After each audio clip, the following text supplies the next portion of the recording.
Thank you for watching my video. Make sure you subscribe to my YouTube channel and make sure you also follow my social media. Here's my email. Like, share, and follow. And for more deep, in-depth content, please become a Patreon today. For only $2.50 a month, you can become an official supporter of Rone Productions, and you can get some very well in-depth content also provided with PDF books and documentaries and so on and so forth. Last but not least, we finally have some new merchandise out. So that means we got some new shirts, hoodies, and all type of stuff that you can now shop today at Rone Central. Just go in the link below and shop today. What defines good and evil? Because I have to remind you that everything that you see in this world isn't seen as good and evil in your perspective. For an example, we mostly define white with good and black with bad. But somehow we say black is beautiful. We say black power. We need black unity. We love our black skin. We love our blackness. We call ourselves black, but yet we don't want to deal with black magic. We don't want to deal with anything concerning blackness in the bad. We mostly define blackness with ugliness, black with impurity, black with evil, but we define white with purity. We define white with righteousness. When we want to lie, we say it's a little white lie, but when we are casted out throughout the family, we are the black sheep of the family. We wear white to weddings and we wear black to funerals.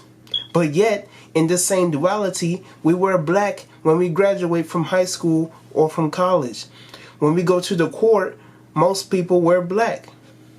The judge is wearing black. People in high authority most likely wear dark colors. So what is this duality of white and black do we see here?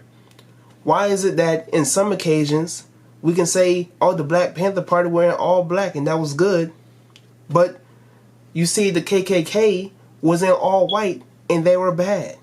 Why is it that we define good and evil with colors? We have to understand that when we are dealing with duality of positive and negative energy, it expands. It goes over the very perceptions of color. Alright? However, with this society, because of this duality of white and black, white people and white supremacy has defined what is good and what is evil for us. So, for an example, we have in this society of angel cake being white, angel cake being white, and devil cake being brown.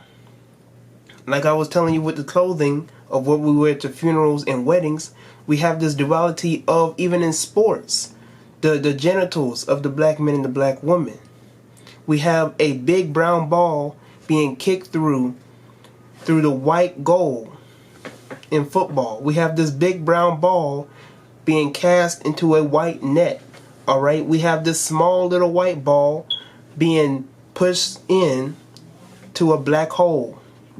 This is all subliminal to what we are defining as being this quote unquote race, this competition between the inferior, the genetic modified organisms of this world, and the original 9 ether versus 6 ether.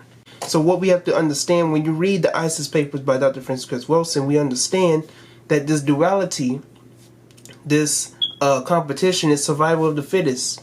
Not for us, but for them, for white people. They understand who we are. They understand our true nature and our true essence, which is why they have spooked us out of our very science and our very spirituality. And us as black people, we don't even want nothing to do with our spirituality and anything that has to do with magic or voodoo or Ifa or whatever, anything that even correlates to those particular things. We don't even want to deal with anything concerning magic, and we don't even know what the word magic means. We just know that the Bible said don't deal with it, so I ain't going to deal with it. My pastor told me not to deal with it, I ain't going to deal with it. And we have become so gullible and so sheeple. We have gone too far into the light to the point where we have blinded ourselves. We have become passive. You have to understand, when we are dealing with good and evil, there's good evil and there's bad good. For an example, when you have these particular people who tell you to turn the other cheek and love your enemy, that is good evil. You don't get anything out of good evil. Or excuse me. You don't get anything out of evil good. Because if you are telling somebody to continuously tolerate the abuse of somebody, continuously tolerate and love and accept the bull from somebody, that is evil good. However, evil or good evil is when you retaliate.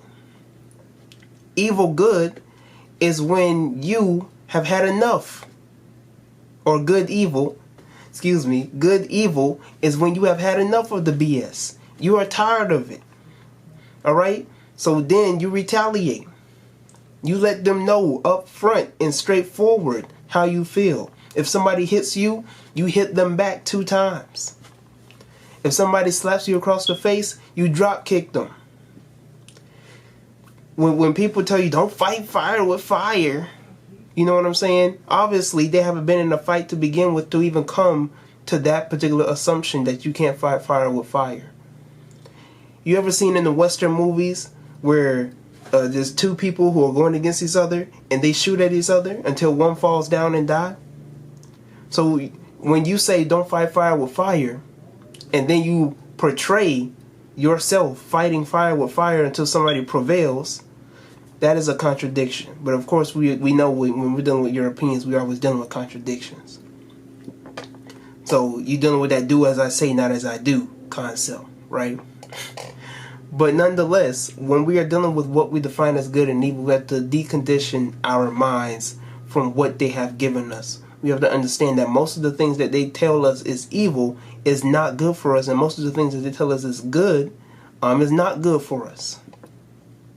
Or let me put it like this. Most of the things that they tell us is good is not good for us. And most of the things that they tell us is evil is not evil. When they tell you to stay away from this, we should actually try to draw near to it. And when they tell us to draw near towards these particular things that they tell us, draw near towards Jesus, draw near towards the light, well, we should probably question those things. We should probably analyze these things. Why are they telling me to accept this and deny the other? You know, why are they telling me to accept these particular ideologies and you know, these particular messages that they give to us?